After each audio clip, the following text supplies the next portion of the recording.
En este cuadro que les muestro es lo que se llamaría una contabilidad estatal básica, donde vemos la demanda interna con la demanda externa dentro.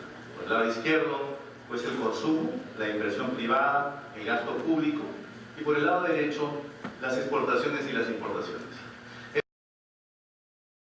El punto importante para el Perú es de que desde hace muchos años o décadas venimos siempre trabajando en el punto de las exportaciones, quiere decir nuestra demanda externa dentro. Es ahí donde hemos incidido bastante con lo que hemos hecho pues en términos de exportaciones y sobre todo de nuestros recursos naturales, que ustedes saben pues nos ha convertido en un país primario exportador.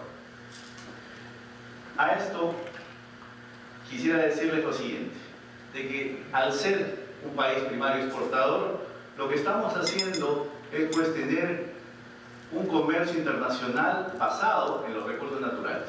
Y he tomado como ejemplo China, con quien pues, digamos, tenemos lazos ahora con un TLC, lazos comerciales bastante importantes.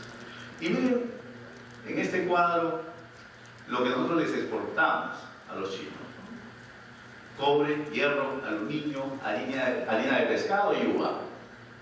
¿Y qué es lo que nosotros importamos? Pues celulares, televisores, computadoras y automóviles. Este esquema es un esquema que vamos a encontrar en todas las exportaciones que tenemos en el Perú. Y pues vemos que nuestros TLCs tienen como común denominador la exportación de recursos naturales. En eso estamos y en eso parece que vamos a continuar. Veamos ahora cómo es que esta balanza comercial de nuestro comercio internacional con China nos va a reflejar en cierto tiempo. Y he tomado el ejemplo de México, que ya viene trabajando con China desde por lo menos hace 20 años.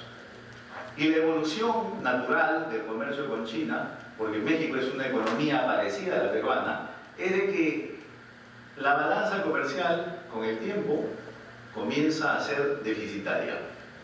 Y bien deficitaria en el sentido de que cada vez aumenta. No se ve que haya en algunos tiempos, digamos, una reducción del déficit.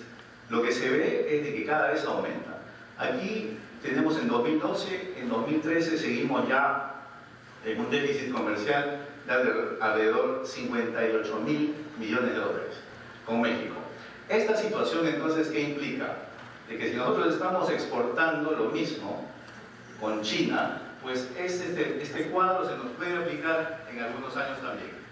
Pero todo esto, compatriotas, implica de que cada vez nosotros hagamos una incidencia demasiado, digamos, fuerte en lo que es recursos naturales y sobre todo en lo que es la explotación de nuestros recursos precisamente mineros. La foto que les muestro es en Ticapampa, para todos los ancachinos que están presentes aquí en la sala. Eso que ven al fondo no es nieve de la cordillera de los Andes, sino que es relave. Relave, 1 kilómetro de relave, el cual, pues, en la parte trasera tiene al río Santa. El río Santa, el cual, pues, va a dar a todas las explotaciones agrícolas que tenemos ahí en Andes. Ese es el gran problema que tenemos en nuestro país. Seguimos incidiendo en una economía primaria exportadora, la cual al final nos está llevando a un medio, digamos, de pasivos medioambientales.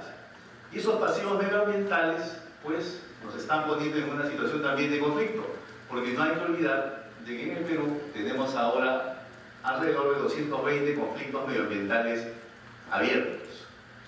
Entonces, ¿qué tenemos nosotros con esta exportación? ¿Qué es lo que estamos sacando después de décadas de continuar en este esquema? De que tenemos una economía un tanto inestable, con fluctuaciones bastante grandes y que vive, digamos, supeditada a los vaivenes del comercio internacional o de las situaciones políticas internacionales. Analicemos un poco, por ejemplo, lo que pasó con la primavera árabe, en que, pues, por la escasez de petróleo, teníamos el barril a $64 y terminó en 134. Magnífico para nosotros, pero una vez que acabó esto, pues volvimos a la dura realidad. Y verán, en estas exportaciones en este año, pues han caído, nuestras exportaciones han caído, como es lógico, en un esquema de este tipo han caído, y pues, por ejemplo, en un 21% en el mes de marzo con respecto a lo que se tenía en el año 2013. Esto ha sido una caída bastante interesante, la cual pues a nadie le sorprende, sobre todo cuando uno analiza la evolución de la economía peruana. Ahora, ¿qué estamos entonces nosotros haciendo en este siglo XXI? ¿Hacia dónde debemos dirigir nuestra mirada? ¿Cómo debemos analizar el desarrollo económico de nuestro país? ¿Desde qué ángulo? Y quiero citar aquí a Francis Bacon y su frase famosa: ciencia potencia est. El conocimiento es poder. Es una frase de fines del siglo XVI, en el que comenzaba ya, digamos, la historia a pues ver toda esa reflexión intelectual, la cual por un lado llevó a algunos países a tener desarrollo, mientras que otros se quedaron todavía en, digamos, la retórica y las humanidades. Miren ustedes lo que nos pasó, y esta es una explicación histórica de por qué en nuestro país no le hemos dado mucho énfasis a la ciencia y la tecnología, compatriotas. Esa es una explicación histórica porque, si ven, San Marcos, por ejemplo, cuando fue fundada en el siglo XVI, a mediados del siglo XVI, tenía como misión adoctrinar a los vecinos de estas tierras en la fe cristiana y en sometimiento al rey. Mientras que en otras universidades se hablaba, por ejemplo, en latín de semper apertus, como la Universidad de Heidelberg, libro abierto, siempre abierto, ¿no? La curiosidad intelectual, algo que nos permite, sobre todo, ir más allá de lo conocido y buscar nuevas soluciones a los problemas. ¿A dónde llevamos entonces a finales del siglo pasado? Desde que el Perú ha mantenido, digamos, esa etiqueta de país científico, incidiendo en su gasto público, endeudándose cada vez, refinanciando su deuda. Y verán ustedes que en el 70 al 80 la deuda externa subió en casi 10 veces. ¿Por qué? Porque estábamos incidiendo en este gasto público, en el cual en el fondo nos ayudaba únicamente a subsistir, pero que no creábamos ciencia, no teníamos tecnología, no avanzábamos en esa reflexión intelectual que nos permitiría crear algo.